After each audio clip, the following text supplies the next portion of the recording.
This video is designed to give you an introductory walkthrough on how to set up your gradebook in onCampus onRecord, how to set up a few assignments, and a basic understanding into the terminology, display options, and how to move around and get it to work for you. Give you those initial ideas so that you have an understanding of how the system works so that when we come back in August, you have a head start on getting things ready for the next school year. So this is what the gradebook looks like, sort of. This is what it looks like on a bit of a shrunken screen.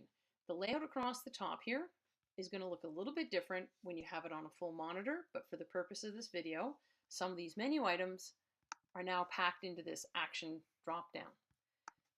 Basic things that you see here, you've got your course information and the display term information. So this is only showing information that goes from March essentially to June of the school year 2017-2018. onCampus onRecord has the gradebooks divided into three, so in order to see information from previous terms, you have to change the term you're looking at, and that can be done by changing the class or term. What you see right now is the overall class average, the number of students, and the number of assignments I've set up. Here you can see the shortcuts and the icon keys. You can't actually click on any of them. You can see what happens, they disappear, but if you're ever in doubt of why you see certain things on the screen, this is the place to go, and if you want the keyboard shortcuts to how to put them in action, they're underneath. Down the left-hand side, you have all the students. It is pretty obvious which students have an IEP, except of course they're called learning plans in the onCampus onRecord world, so it shows as an LP instead of an IEP. The three dots or the ellipses will give you some more information about the student. You can see the student's gradebook, or you can compose an official note. And official notes is also something for another day, but essentially it puts a note on the record that the mentors can see, the heads of school can see, the guidance people can see to let them know about what's going on for that student. Scrolling down a bit, the ellipses beside Fred Durf actually has more information because Fred does have a learning profile. So I could click on this and pull up his IEP. First column is the mark for that marking period, and the second column is the overall year mark. Other information that you're going to see as we move from left to right. I have these three assignments set up. I can click an ellipses for each of them. I can get a performance summary.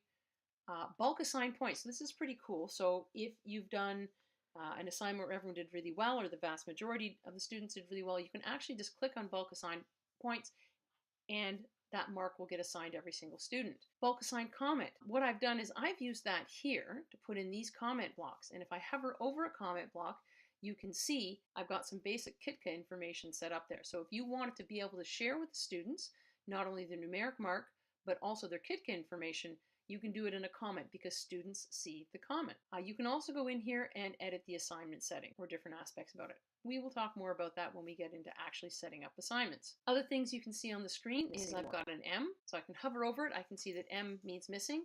I have had to manually type in 0. Just because it's got a code beside it doesn't mean that there's an automatic number associated with it.